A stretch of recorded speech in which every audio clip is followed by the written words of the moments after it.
সুপ্রিয় শিক্ষার্থী বন্ধুরা, আশা করি আপনারা ভালো আছেন। কোর্স ফাউন্ডেশনের পক্ষ থেকে আমি মশিউর আপনাদেরকে আজকের এই টিউটোরিয়ালে স্বাগত জানাচ্ছি। তো এই পর্বে আমরা ফাইবার কনভারসেশন বা ইনবক্স নোটিফিকেশন এগুলো নিয়ে বিস্তারিত আলোচনা করব। ওকে, তো এখানে আপনারা দেখতে পাচ্ছেন যে বাম দিকে সকল ক্লায়েন্টগুলো এখানে শো করতেছে। আমার যে যতগুলো ক্লায়েন্ট আমাকে মেসেজ দিয়েছে সবগুলো এখানে শো করতেছে।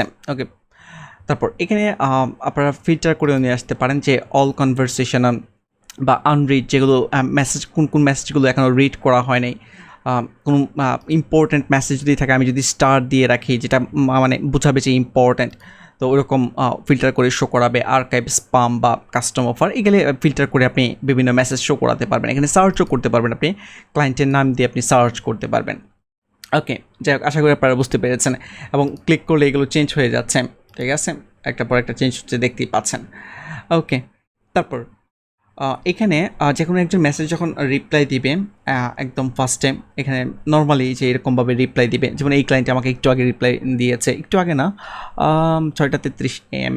ওকে, hi, how are you able to help me increase logo size of this site on mobile and iPad view. যাই হোক, তার একটা প্রবলেমের জন্য সে রিপ্লাই দিয়েছে, যদিও আমি তখন অনলাইনে ছিলাম না, পরে আমি রিপ্লাই দিয়েছি। ওকে, সে আমার পার্মানেন্ট একজন ক্লায়েন্ট। আমি এই যে আগে 17টা অর্ডার কমপ্লিট করেছি, মাঝে মাঝে সে আমাকে বিভিন্ন ছোটোখাটো অর্ডার করে।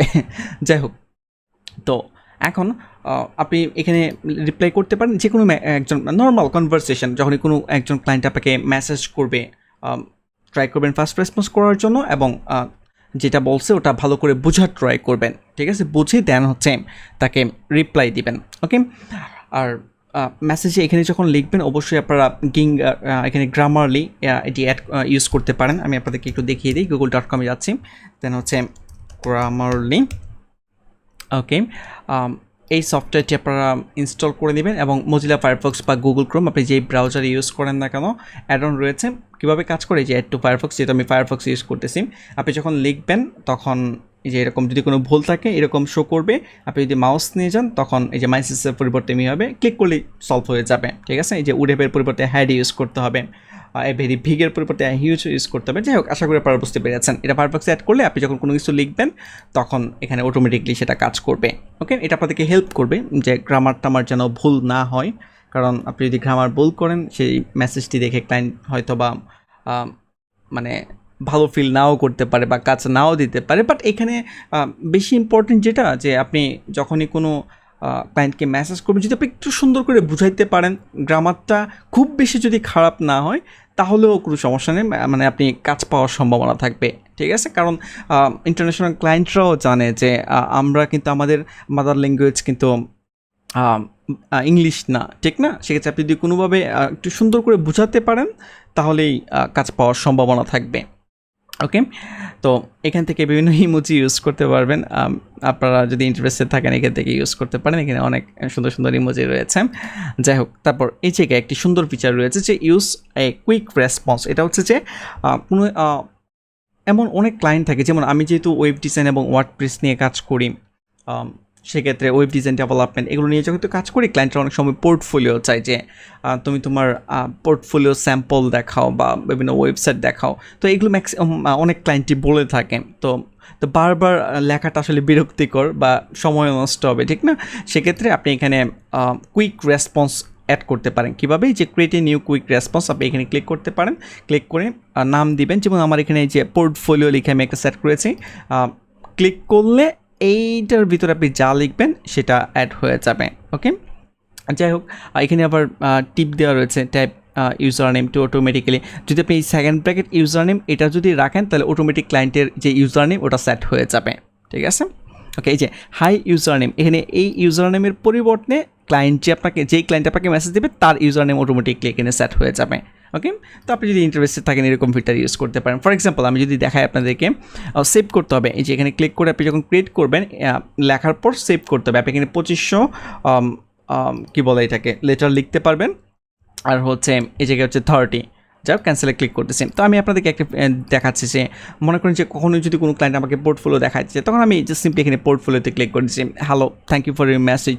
If you want to see my experience and ability about WordPress and web design, please visit the below link to see my portfolio. I'll look forward to work with you. Okay sorry, এখানে আসলে ভুল করেছে, এটা হবে না। আমি একটু modify করে আবার দেখাই আপনাদেরকে কীভাবে মডিফাই করবেন।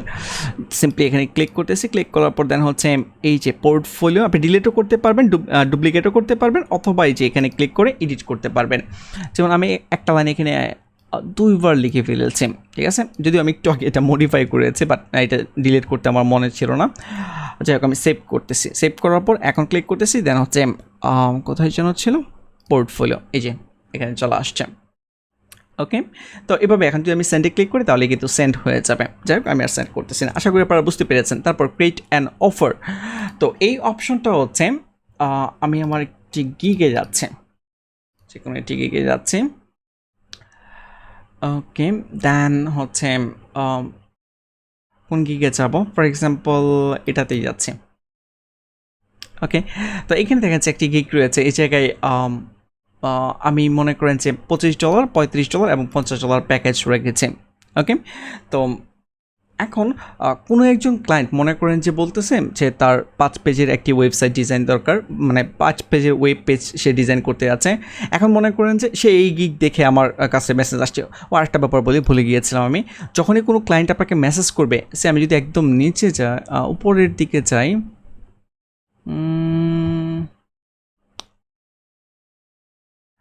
ওকে আমি স্ক্রল ডাউন করতেছি, কনভারসেশন দেখাচ্ছে। এই যে আমি অন্য আরেকজন ক্লায়েন্টের এখানে ক্লিক করেছি, এখানে দেখাচ্ছে এই যে ক্লায়েন্ট আমাকে মেসেজ করেছে, তার 3টি সাইটের কাজ করার দরকার, ফার্স্ট লোড টাইম, ফার্স্ট যেন লোড হয়। তো এখানে দেখাচ্ছে সে এই গিগটা থেকে আমাকে মেসেজ করেছে, আমি কিন্তু দেখতে পাচ্ছি এখানে যে দিস মেসেজ রিলেটস টু। তো যখনই কোনো ক্লায়েন্ট আপনাকে মেসেজ করবে, কোন গিগ দেখে সে মেসেজ করতেছে এটা কিন্তু আপনি ক্লিয়ারলি বুঝতে পারতেছেন, ঠিক আছে। এই যে সে এই গিগ থেকে। এখন মনে করেন যে কোনো একজন ক্লায়েন্ট যখন আমাকে নক করলো, সেম তার সাথে কথা বললাম, কথা বলার পরে মনে করেন যে প্রজেক্টের চুক্তি হলো যে সে আমাকে 5 পেজের একটা ডিজাইন করে দেবো, তার কাছ থেকে আমি $500 চার্জ করবো, ফর এক্সাম্পল। ওকে, এখন $500 কিন্তু সে এখান থেকে অর্ডার করতে পারবে না, ঠিক না, এখান থেকে তো কোনো প্যাকেজ নেই। বাট কন্টিনিউটি ক্লিক করে সে ভলিউম কোয়ান্টিটি বাড়িয়ে করতে পারবে, বাট ওটা যদি আমরা বাদ দিই, বাট ইনিশিয়ালি কিন্তু প্যাকেজ থেকে করতে পারতেছে না, ঠিক না। সেক্ষেত্রে সলিউশন হচ্ছে তাকে কাস্টম অফার পাঠানো, ঠিক আছে। সেটা কিভাবে করবেন, সেম ক্রিয়েট অ্যান অফারে ক্লিক করতেছি। এখন যেই গিগ থেকে সে আপনাকে মেসেজ দিয়েছে, ওই গিগের মাধ্যমে আপনি তাকে অফার পাঠাবেন, ঠিক আছে। ফর এক্সাম্পল আমি যদি যে কোনো একটা গিগ চুজ করি, এখন এখানে আপনি ডেসক্রাইব করবেন, ঠিক আছে, যে আপনি কী কাজ করতে আছেন, সিম্পলি আপনি ডেসক্রাইব করেন। যেমন আমি যদি আপনাদেরকে দেখাই যে আমি কীরকম ডেসক্রাইব করি, ওকে, এখানে দেখেন যে আমি একটি কাস্টম অফার পাঠিয়েছিলাম, এটা ছোটো একটি কাজ $5, যে please check your website subscribe button. না, তার সাবস্ক্রাইব বাটনে একটু প্রবলেম ছিল, ওই বাটনটা আমি সলভ করে দিয়েছি, আর কিছু প্রবলেম ছিল এখানে আমি অ্যাড করে দিয়েছি।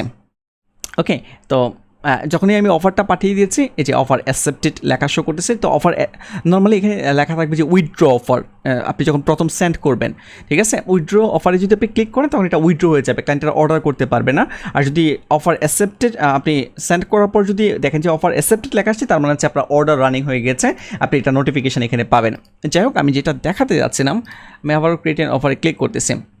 ওকে, যে কোনো এটাকে চুজ করতেছি। এই যে এখানে ডিসক্রাইব করতে হবে, তো এখানে আপনি ডিসক্রাইব করেন কীভাবে আপনি কাজটি করবেন, আপনার কাজ রিলেটেড যেটা আপনার সাথে ক্লায়েন্টের সাথে চুক্তি হয়েছে। ওকে, খুবই সিম্পলভাবে, এত খুব বেশি করে ডিসক্রাইব করার কিছু নাই এখানে, আপনি সিম্পলি ডিসক্রাইব করেন যে তার রিকোয়ারমেন্ট আপনি বুঝেছেন, আপনি এই কাজ করে দিবেন, সেই এটুকুলেই হবে। ওকে, এখানে দেখেন যে delivery once with one delivery or use milestone to deliver step by step. For example মনে করেন যে আপনি একটি ওয়েবসাইট তৈরি করে দিবেন 2 পেজের, এখন আপনি 2টা ভাগে ভাগ করতে যাচ্ছেন অর্ডারটাকে, আপনি 2 ভাগে ক্লায়েন্টকে ডেলিভারি দিবেন, 1 পেজ ডিজাইন করার পর একবার, 1 পেজ ডিজাইন করার পর আবার 1 পেজ ডিজাইন করার পর আরেকবার আপনি দিবেন। সেক্ষেত্রে আপনি মাইলস্টোন হিসেবে সেট করবেন, ঠিক আছে। এই যে first milestone, for example first page, final delivery আছে সেকেন্ড পেজ, ঠিক আছে, এবং ডিউরেশন কত, ফার্স্ট পেজ কত দিনে আপনি ডেলিভারি দিবেন, সেকেন্ড পেজ আপনি কত দিনে ডেলিভারি দিবেন, অ্যামাউন্ট, 2টা অ্যামাউন্ট সেট করে দেন আপনি আরও মাইলস্টোন এখানে আপনি অ্যাড করতে পারবেন। দেন আপনি তাকে সাবমিট অফারে পাঠাবেন। এখন ফার্স্ট পেজ কমপ্লিট করার পর ডেলিভারি দিবেন, আবার সেকেন্ড ফাইনাল ডেলিভারি দ্বিতীয়বার আবার আপনি দুইবার আপনাকে ডেলিভারি দেওয়া লাগবে। ওকে, আর যদি আপনি মাইলস্টোন এভাবে যদি কাজ না করতে চান তাহলে হচ্ছে ওয়ান ডেলিভারি, ঠিক আছে, যে একবারে মনে করেন যে আপনি প্রাইস সেট করবেন, যে total offer amount, for example মনে করেন যে আমি $500 একটি অফার পাঠাবো, ডেলিভারি টাইম হচ্ছে 5 ডেজ, 5 দিনে আমি ডেলিভারি দিব, নাম্বার অফ রিভিশন অপশনাল। তো আপনি এক্সট্রা আমার গিগগুলোতে আনলিমিটেড রিভিশন দেওয়া, বাট আপনার কোনো গিগে যদি এরকম হয় যে রিভিশন 2টা বা 3টা বা 5টা দিয়ে রাখছেন, সেক্ষেত্রে আরও আচ্ছা, এখানে তো আর প্যাকেজের ব্যাপারটা আসতেছে না, সরি আমি ভুল বলেছি, এখানে কোনো প্যাকেজের ব্যাপার আসবে না। আপনি কয়টা রিভিশন দেবেন এখান থেকে সেট করবেন, আনলিমিটেডও দিতে পারেন, অথবা এখানে মনে হয় আনলিমিটেড অপশন নেই, না এখানে আনলিমিটেড অপশন নেই, আপনি সিলেক্ট করতে হবে যে এতবার রিভিশন দিবেন। ওকে, তারপর হচ্ছে এক্সপায়ারেশন টাইম, ঠিক আছে, অপশনাল, এটা তো এক্সপায়ারেশন টাইম চুজ না করলেও কোনো প্রবলেম নেই, কারণ হচ্ছে আপনি ডেলিভারি টাইম যে 5 ডেজ দিচ্ছেন, এই 5 ডেজের ভিতরেই কিন্তু আপনাকে ডেলিভারি দিতে হবে, এটার ফিল আপ করার কোনো দরকার নেই। আমি যদিও আসলে এগুলো ফিল আপ করি না, যখন কাস্টম অফার পাঠাই, নাম্বার অফ রিভিশন বা এক্সপায়ারেশন টাইম আমি কখনোই এগুলো ফিল আপ করি না, বাট আপনারা যদি ফিল আপ করার প্রয়োজন হয় আপনি ফিল আপ করতে পারেন। ওকে, কি মিন করে আসলে এক্সপায়ারেশন টাইম, এটা আমি বলে দিচ্ছি যে এটা দিয়ে কী মিন, এটা মিন করে হচ্ছে যে মনে করেন যে আপনি এই অফারটি ক্লায়েন্টের কাছে পাঠাবেন, এখন ক্লায়েন্ট কোনো কারণে আপনার অফারটি অ্যাকসেপ্ট করতেছে না, ঠিক আছে, তো সেক্ষেত্রে কয়দিন পরে এটা এক্সপায়ার্ড হবে, ঠিক আছে। আপনি যদি এখান থেকে 2 ডেজ সিলেক্ট করে দেন, তখন যেটা হবে ক্লায়েন্ট 2 দিন সময় পাবে এই অফারটি অ্যাকসেপ্ট করা, বাট 2 দিনের মাঝে যদি অ্যাকসেপ্ট না করে তারপর আর সে অফারটি অ্যাকসেপ্ট করতে পারবে না, এটাই বলতেছে যে এক্সপায়ারেশন টাইম। আশা করি আপনারা বুঝতে পেরেছেন। ওকে, তারপর আর যদি আপনি সিলেকশন না করেন কোনো কিছু, তাহলে যে কোনো সময় ক্লায়েন্ট অ্যাকসেপ্ট করতে পারবে, আপনার অফারটি তার ইনবক্সে থাকবে, ঠিক আছে। তারপর আক্স ফর গিগ রিকোয়ারমেন্ট, কোনো এই গিগ রিকোয়ারমেন্ট মানে হচ্ছে যে আপনার গিগে যে রিকোয়ারমেন্টগুলো দেওয়া থাকে, ঠিক আছে, যে আপনার মনে করেন যে কাজ শুরু করার জন্য ওয়ার্ডপ্রেস লগ ইন অ্যাক্সেস লাগবে, বা আপনি যেটা নিয়ে আপনি কাজ করেন না কেন, যেই সার্ভিসই আপনি প্রোভাইড করেন না কেন, ওটার জন্য যেই রিকোয়ারমেন্ট আপনার প্রয়োজন ক্লায়েন্টের, ওটা কি থাকবে কি না, ঠিক আছে। গিগের মধ্যে যে গিগ তৈরি করার সময় যে রিকোয়ারমেন্টগুলো আপনি সেট আপ করেছিলেন, হ্যাঁ থাকবে, বাট আপনি যদি অফ করে দেন তাহলে আর কোনো রিকোয়ারমেন্ট থাকবে না। ওকে, ডিফাইন দ্য অফার স্কোপ, যে আরও কোনো এক্সট্রা সার্ভিস আপনি তাকে অফার করতে চান কিনা, তো এখান থেকে সিলেক্ট করে আপনি অফার করতে পারেন, ঠিক আছে। নাম্বার অফ পেজ, এক্সট্রা কোনো পেজ আপনি তাকে অ্যাড করতে যাচ্ছেন কিনা, ঠিক আছে, বা রেসপন্সিভ ডিজাইন কী কী থাকবে, ঠিক আছে। ওকে, ই কমার্স ফাংশনালিটি থাকবে কিনা, যদি আপনি ওয়েবসাইট ডিজাইন করেন সেক্ষেত্রে এগুলো চেক করে দিতে পারেন। এটা হচ্ছে এক একজনের ক্ষেত্রে, আপনি যদি ভিন্ন আপনি যদি গ্রাফিক্স ডিজাইনার হয়ে থাকেন তাহলে এখানে কিন্তু অন্য অন্য অপশন শো করবে, ঠিক না। ওকে, আশা করি আপনারা বুঝতে পেরেছেন এই ব্যাপারগুলো। দেন ফিল আপ করার পর সাবমিট অফারে আপনাকে ক্লিক করতে হবে। আমি নর্মালি যেটা করে থাকি, আমার ক্ষেত্রে আমি simply one time delivery choose করি ম্যাক্সিমাম ক্ষেত্রে, আর হচ্ছে টোটাল আমার অফার অ্যামাউন্ট এবং হচ্ছে ডেলিভারি টাইম, এই দুইটা সেট করে আমি সাবমিট করে দিই, ঠিক আছে। মাইলস্টোন আমি খুব বেশি একটা ইউজ করি না, বাট আপনারা যদি ইন্টারেস্টেড থাকেন করে ফেলতে পারেন, এটা ভালো, মাইলস্টোনটা ভালো যে আপনি যতটুকু কাজ করতেছেন ততটুকুর পেমেন্ট পেয়ে যাচ্ছেন, ঠিক না। ওকে, তো আশা করি আপনারা বুঝতে পেরেছেন যে কাস্টম অফার কীভাবে সেন্ড করতে হয়, আমি ক্রস করে দিচ্ছি। ওকে, তারপর আমি যদি ডান দিকে চলে আসি, এখানে হচ্ছে যে পাস্ট অর্ডার, এই ক্লায়েন্টের সাথে আমি যত অর্ডার কমপ্লিট করেছি সব লিস্ট এখানে শো করবে, ঠিক আছে। এই যে সব লিস্ট এখানে শো করতেছে, আমি ছোটো ছোটো কাজ করেছি এই ক্লায়েন্টের সাথে, কিছুদিন পরপরই সে ছোটো ছোটো কাজের অর্ডার করে। যাই হোক, সে হচ্ছে তার সম্বন্ধে সে হচ্ছে টপ বায়ার, রিভিউ রয়েছে, মানে হচ্ছে সে নিজেও কাজ করছে। ওকে, এই জন্য এখানে রিভিউ রয়েছে, নামের মাঝে ক্লিক করলেই আমরা হয়তো বা তাকে দেখতে পারবো। এই যে সেলার হিসেবে সে গ্রেড 5 স্টার এবং বায়ার হিসেবে সে এই রিভিউগুলো পেয়েছে, ঠিক আছে। যাই হোক, আমি ক্রস করে দিচ্ছি। তারপর সে হচ্ছে অস্ট্রেলিয়ার একজন ক্লায়েন্ট এবং ইংলিশ হচ্ছে তার নেটিভ। আশা করি আপনারা এই ব্যাপারগুলো বুঝতে পেরেছেন। ওকে, দেন হচ্ছে মেসেজ, যখন আপনি ইনবক্সে ক্লিক করবেন এখানে সকল মেসেজগুলো চলে আসবে, আর সিওল ইনবক্স এখানে ক্লিক করলে আপনি সবগুলো মেসেজ দেখতে পারবেন। এরপর হচ্ছে নোটিফিকেশান। ওকে, এটাতে আসি। এটা হচ্ছে যে মনে করেন যখনই কোনো ক্লায়েন্ট আপনার অফার অ্যাকসেপ্ট করবে তখনই আপনি এখানে নোটিফিকেশান পেয়ে যাবেন এই জায়গায়। তো এখানে অনেক নোটিফিকেশান দিতে পারে, যেমন এই জায়গায় আমার একটি অর্ডার রানিং রয়েছে, আমি যদি একটু দেখাই আপনাদেরকে, মাই প্রোফাইল, দেন হচ্ছে সেলার ড্যাশবোর্ড, এখানে ক্লিক করতেছি। আচ্ছা, ওকে, যখন আপনার কোনো অর্ডার রানিং থাকবে, যখন টাইমটা 12 ঘন্টা থাকবে, যেমন আমার এখন 5 ঘন্টা রয়েছে, যখন 12 ঘন্টা ছিল তখনই আমাকে একটা ওয়ার্নিং দিয়েছে এখানে, ওয়ার্নিং না, নোটিফিকেশান দিয়েছে যে reminder the delivery is due in less than 12 hours, মানে হচ্ছে 12 ঘন্টার মাঝে আমাকে ডেলিভারি, তারা আমাকে স্মরণ করে দিচ্ছে যে 12 ঘন্টার মাঝে ডেলিভারি দিতে হবে। ঠিক আছে, তো এই ধরনের নোটিফিকেশান আপনারা পাবেন। যেমন এখানে কোনো একজন ক্লায়েন্ট যখন আপনাকে ফিডব্যাক দিবে, 5 স্টার রিভিউ, এই যে আমি এখানে একটি ফিডব্যাক পেয়েছি, আমি যদি আপনাদেরকে একটু দেখাই, ওকে, একদম নিচে অর্ডার কমপ্লিটেড, এই যে ফিডব্যাক, তাকেও আমি ফিডব্যাক দিয়েছি। ঠিক আছে, তো এই জিনিসগুলো এখানে শো করতেছে। ওকে, তো এছাড়াও যদি কোনো ক্লায়েন্ট আপনাকে টিপ দেয় সেগুলোর, যেমন আপনার কোনো একজন সার্ভিস প্রোভাইড করেছেন, সে আপনার কাছে খুবই খুশি হয়েছে, সে আপনাকে এক্সট্রা পে করবে। ঠিক আছে, এই যে আপনাকে নোটিফিকেশানগুলো আপনি এখানে পেয়ে যাচ্ছেন, এবং আপনি লেভেল হলে যে কোনো ধরনের নোটিফিকেশান রিলেটেড এভরিথিং আপনি এখানে পাবেন। এবং হচ্ছে এখানে যে ইনবক্সে মেসেজ আসতেছে, নোটিফিকেশান আসতেছে, এগুলো কিন্তু আপনার মেলেও যাবে। যেই মেল ইউজ করে আপনি ফাইবারের অ্যাকাউন্ট করেছেন, ওই মেলেও কিন্তু আপনি নোটিফিকেশান পাবেন। ওকে, তো আশা করি আপনারা বুঝতে পেরেছেন যে ইনবক্স এবং নোটিফিকেশান বা মেসেজ অপশনটি কিভাবে ব্যবহার করতে হবে। তো আজকে টিউটোরিয়াল এই পর্যন্তই, নেক্সট টিউটোরিয়ালে আবার আপনাদের সাথে কথা হবে। সে পর্যন্ত ভালো থাকবেন, ধন্যবাদ।